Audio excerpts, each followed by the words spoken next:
একটা ছবি, নাজমুল হোসেন শান্ত ক্যাপশনে লিখলেন গ্যাংস্টার প্যারাডাইস। পাকিস্তানের বিপক্ষে স্পোর্টিং উইকেটেও এমন দাপট, কোনো কুলি খুঁজে পাচ্ছে না সফররত দলটা। এক প্ল্যান থেকে বাংলাদেশ ছুটছে ভিন্ন প্ল্যানে। পাকিস্তান বুঝে ওঠার আগেই পরিকল্পনায় বদল। শেষ 2 বছরে ভারতের চাইতে টেস্টে বাংলাদেশের জয়ের হার বেশি। এই তথ্যটা আপনার জানা ছিল তো? সাদা পোশাকে এমন দাপট ভাবা যায়? পাকিস্তানের বিপক্ষে প্রথম টেস্ট জিতে দ্বিতীয় টেস্টেও স্পোর্টিং উইকেট বানিয়েছে বাংলাদেশ। এই সাহসী আলাদা করেছে শান্তর দলকে। তবে শুধু সাদা পোশাকই না, বাকি 2 ফরম্যাটেও দাপট দেখাচ্ছে বাংলাদেশ দল। ওয়ানডেতে হ্যাট্রিক সিরিজ হারহীন, টি-20তে দলটা জিতে চলেছে টানা।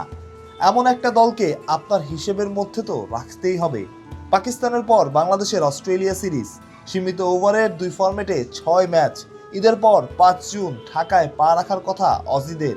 আসছে শক্তিশালী দল নিয়েই, ট্রাভিস হেড, মিচেল মার্শ কিংবা ক্যামেরন গ্রিন। সুপার ফর্মে থাকা বাংলাদেশের সামনে হ্যাভিওয়েট অস্ট্রেলিয়া। জমবে এবার খেলা, তাই নয় কি?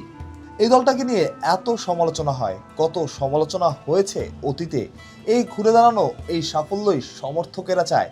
লোডশেডিং কিংবা ঘরের বাইরের তীব্র গরমে ওয়ালটন রিচার্জেবল ফ্যান থাকলে থাকবে শুধু বাতাস আর বাতাস।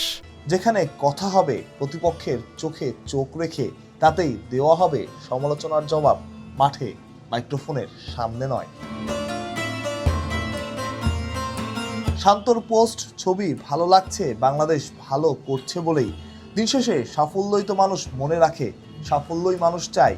ওটাই যেন স্পোর্টসের শেষ কথা। মানুষ প্রত্যয়, বিডি ক্রিক টাইম।